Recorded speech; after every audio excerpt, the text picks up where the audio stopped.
Sister, as I said to you before, I'm a product of 8 years of IHM education, and I can't be prouder of the work that you sisters are doing. It is so important that not only the Catholic community, but all religious communities, and it was wonderful to hear Rabbi Schwartz talk about the work that needs to be done for our immigrant community. And welcoming the stranger, yeah. It's in all our traditions. You are traveling from here to Newark? Yeah. And then on to Camden? Yeah. And then where have you been? We just started last night in New Haven. Sister, welcome to Scranton. Thank you so much. Thank what you a for great bringing city. this exciting bus here. I know, isn't it amazing? Were you surprised by the crowd? Oh, we were totally stunned. We turned the corner down the street and we saw this crowd spilling out. It was like, oh my gosh, the best greeting we've had so far. It's amazing. Congressman Cartwright, his talk was so beautiful. I opened the show with Matthew 25. I know. And Mayor Doherty. Yep. It's remarkable how blessed we've been with great elected officials who have a social conscience. Amen. And what I thought that the mayor was so clear about was how Scranton has benefited from immigration. And this is a story that's not getting told around the country, that immigrants help our society. Immigrants help build the economy. Immigrants make us better. More It's wonderful. so than anywhere, I'd say, in America. Wow. Immigrants built Absolutely. Scranton. My grandfather, who came over from Ireland, Wow. was one of those kids that picked slate.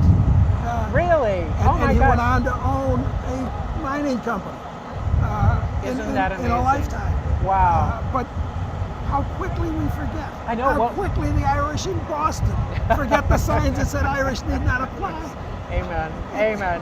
We need to welcome everyone in. It's the glory of our past, and it's the promise of our future. We can make this happen. We can do it right. I know we can. Yes. Thanks so much, sister. Thank you you. for visiting Oh, I with us. God appreciate it. bless you. Thank you. Anything I can do, please feel free to call. All righty.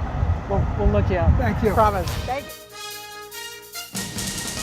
We started our show with Matthew's quote, a quote from Matthew's Gospel.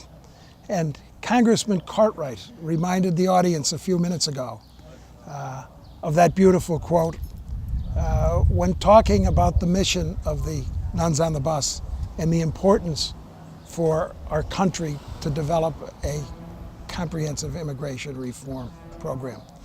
What's the bill look like in Congress? I keep hearing that it might pass the Senate, but it's never going to get through the Congress. Is there a realistic chance that there are enough people with good common sense in the Congress to come up with? I think there is, Todd, and I think obviously we have to get it through the Senate first. They've stripped it pretty much bare of all of the extra controversial elements in it, and I think it will pass the Senate.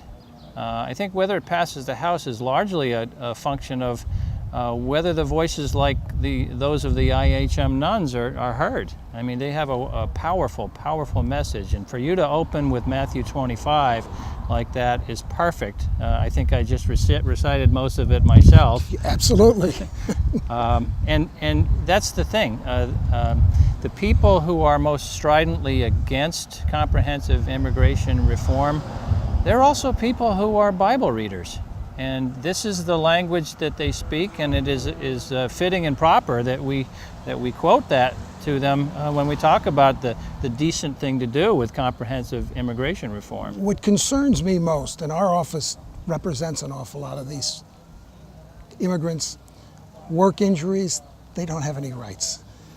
Immediately we call ICE and their ability to collect for a legitimate injury that they got doing nothing but working hard is diminished.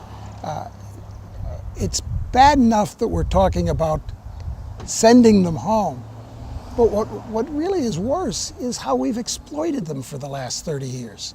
The migrant farm workers exposed to chemicals. They have no rights, they have no opportunity, and until we have a fair immigration bill, none of these folks have the opportunity to express themselves and to really fight the way Cesar Chavez did in California with the farm workers. Todd, it's no different from the battles that went on 100 years ago in Lackawanna County. And we have a statue of John Mitchell to remind us You're a great friend of labor, and I hope I am too.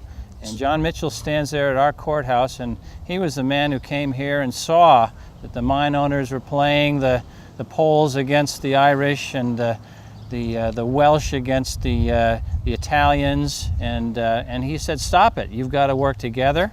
You've got to get together. Otherwise, you can't speak with one voice, and you can't bargain collectively." He achieved that, and that's why we have a statue of him at our courthouse. And you too are a great friend of labor, and labor's lucky to have you in the halls of Congress. There are not enough friends of labor in Congress these days. I know you have to get down to a program in Pottsville where the Purple Heart will be given to one of our veterans. Thank you for all you're doing for the veterans, for working people, and all the people in your district. Thanks so much, It's man. my Thanks pleasure, and appearing thank on you the for show. your service too, Todd. Thank you.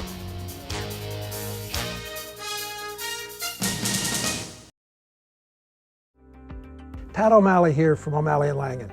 If you're used to wearing these, and now you're stuck home wearing these, you may have a disability that prevents you from working. Call us at O'Malley & Langen. We can help you get the Social Security benefits that you've earned. Pat O'Malley again. If you're hurt or sick, can't work, Social Security could be the answer. Grab your cell phone. Call the lawyers at O'Malley & Langen, 1-800-817-2667. And remember, we don't get paid unless you win.